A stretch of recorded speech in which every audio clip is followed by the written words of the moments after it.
Welcome to Bible Fiber. I am Shelley Neese, president of the Jerusalem Connection, a Christian organization devoted to sharing the story of the people of Israel, both ancient and modern.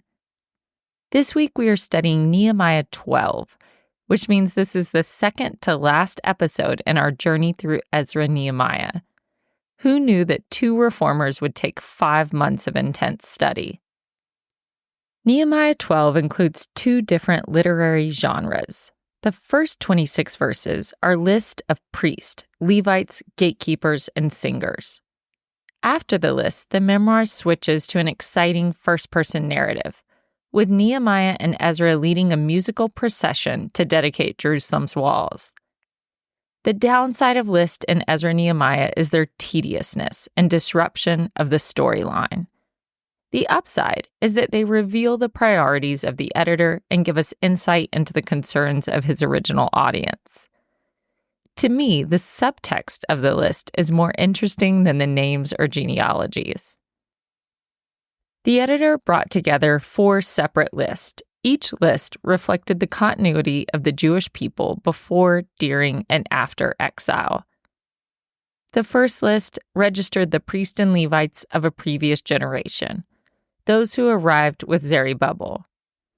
Although the list feels chronologically out of place, the editor illustrated how the priests and Levites had been playing a crucial role in officiating worship since the start of the restoration project. The second list gave the succession of high priests from Jeshua to Johanan in order. 6 generations of high priests covered 175 years. Scholars debate whether the list was complete or skipped a couple of generations. If each priest held their position for an average of 30 years, like a Supreme Court justice, 6 priests could span that length of time. Jeshua was the high priest when King Cyrus first issued his edict. His ministry overlapped with Zerubbabel, Haggai, and Zechariah. We know little about Jehoiakim other than that he was Jeshua's son. Elishab and Joiada were ineffective high priests contemporary to Nehemiah.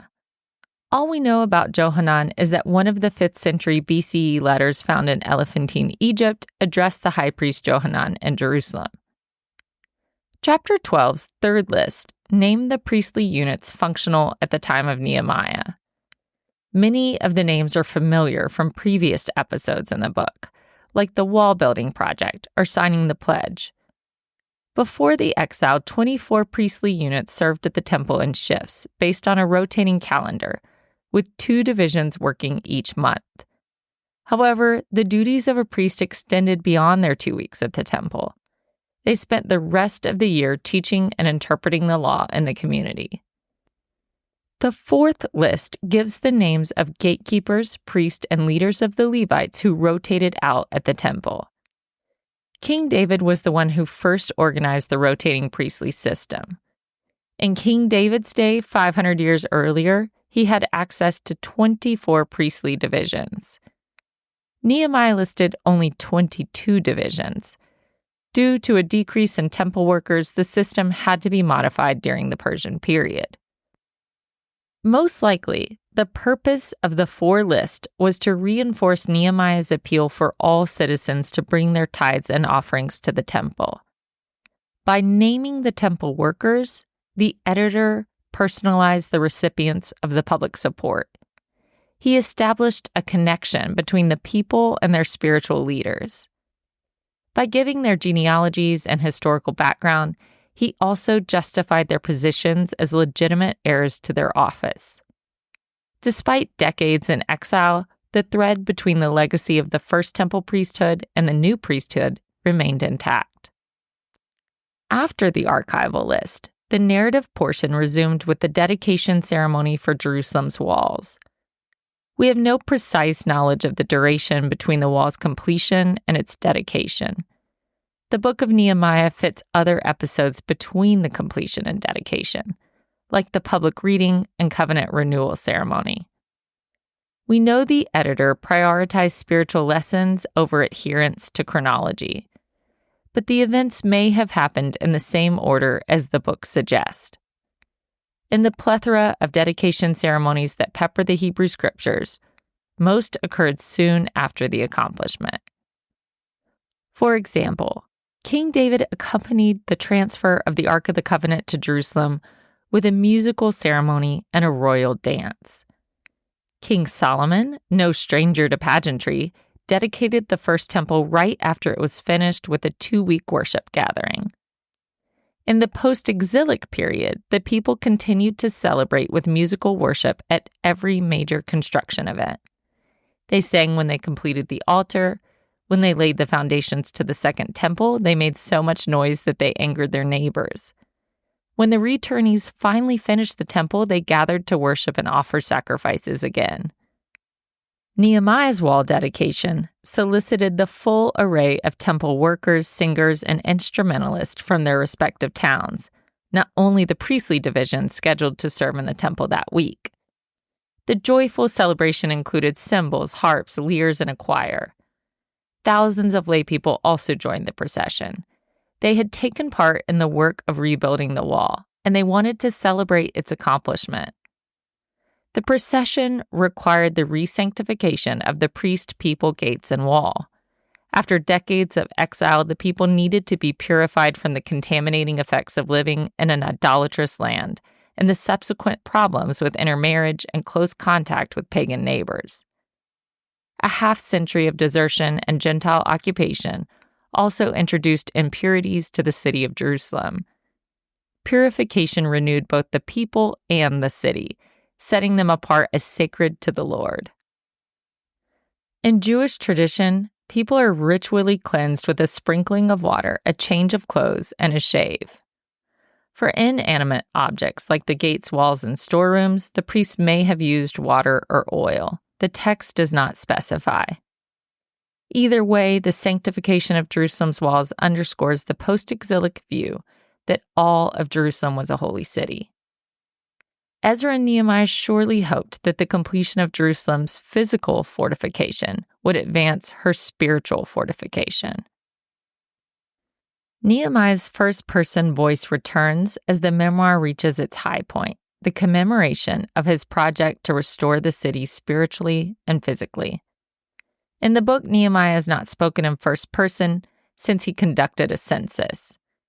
In describing the procession, his first-person voice returned, saying, "I brought the leaders of Judah up onto the wall and appointed 2 great companies that gave thanks and went in procession." The procession split into 2, with one group going atop the wall to the right and one group going to the left.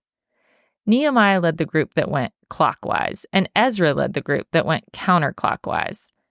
The wall workers were surely proud that the wall was wide enough and strong enough for the procession. Remember, Tobiah had mocked the amateur builders, telling them that the wall would crumble if even a fox tried to scale it, but he was clearly wrong. The narrative pointed to certain landmarks on the procession's path that seemed purposefully reminiscent of Nehemiah's secret night journey after he first returned to Jerusalem. The 2 events are perfect bookends to the story of Nehemiah's tenure. 3 days after Nehemiah first arrived in Jerusalem, he rode his horse along the crumbled, charred ruins of Jerusalem's perimeter. The next day, Nehemiah commissioned the people, "Let us rebuild the wall of Jerusalem so that we may no longer suffer disgrace." By chapter 12, he accomplished the mission. The large procession, walking and worshiping atop the walls along the same route as his first night inspection, was the perfect narrative counterpoint to disclose just how far Jerusalem and the returnees had come. Each party included singers, instrumentalists, priests, and officials. The text says the trumpet players had the musical instruments of David. The reference probably does not mean they had the actual instruments from the first temple. Most likely, the phrase is an acknowledgement that King David was the original founder of the temple's robust musical ministry. The passage about the wall ceremony emphasizes the act of musical worship and the importance of temple musicians, at the risk of minimizing everything else. Most accounts of temple ceremonies usually highlight the sacrifices. However, in Nehemiah 12, music is the main catalyst for unification during the wall procession. To reinforce the importance of music to the occasion, the editor listed the musicians by name, while he kept the officials and elders anonymous. Zechariah, one trumpeter, traced his ancestry back to Asaph, David's original worship leader. After the twin processions consecrated the wall by encircling the city, they joined each other in the temple courtyards for a full sacrificial service.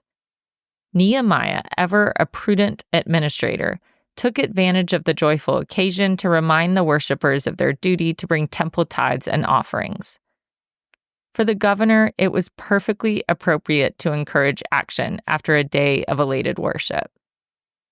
After the covenant renewal ceremony in chapter 10, Nehemiah had urged compliance with the Torah's guidelines for tithing and bringing first fruits. However, the procession gave the people a new appreciation of the size, scope, and level of the temple's operations and services. The temple system could not be sustained without consistent tithes and offerings. Before the worshipers returned home, Nehemiah passed the plate. This is how we articulate it for current church services that request offerings for a specific need. In Nehemiah's time, passing the plate meant collecting tithes to restock the temple storerooms. The narrative described the people giving willfully and joyfully. The book of Ezra never mentioned Nehemiah, and Ezra only makes an appearance twice in the book of Nehemiah. What makes the wall procession so unique is that it is the only time Nehemiah and Ezra were presented as co-leaders in the community. The narrative notes that the events occurred in the days of Nehemiah the governor and of Ezra the priest and scribe. Their respective titles show that Ezra worked in the religious arena, while Nehemiah served as a political leader. Although they only appear together twice in the narrative, there was not any bad blood between them. Nehemiah had called on Ezra to present the Torah publicly, and the two worked together to dedicate the walls. Ezra and Nehemiah presented the post-exilic community with new types of leaders. Usually in the Bible, it was always military leaders or kings who were the heroes of the story. In the post-exilic period, a scribe and a governor were the heroes. Neither Ezra nor Nehemiah were prophets, so they did not speak directly from the Lord like Amos or perform miracles like Elijah. Judah's lack of independence meant they also did not have royal aspirations. Neither of them were gunning to be king of Judea. Ezra and Nehemiah were practical, godly leaders who sought to do right by God for the nation's benefit. Their strengths complemented each other as they filled the vacuum of power left by the cessation of prophecy and the ban on local royalty. Ezra was like a second Moses, as he led a wave of returnees out of exile and revived the Torah's primacy in community life. Nehemiah was like a second Joshua, using his administrative skills and leadership gifts to rebuild and defend the nation against her enemies.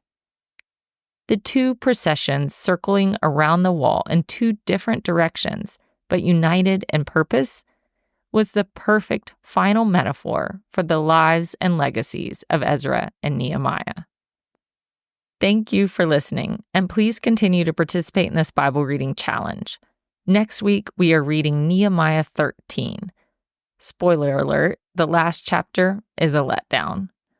For all the biblical references each week, please see the show transcript on our blog or by signing up for our emails at thejerusalemconnection.us. I don't say all the references in the podcast, but they're all in the transcript. Send me a message, I'll respond. Bible Fiber is available on YouTube or wherever you listen to your podcast. Shabbat Shalom.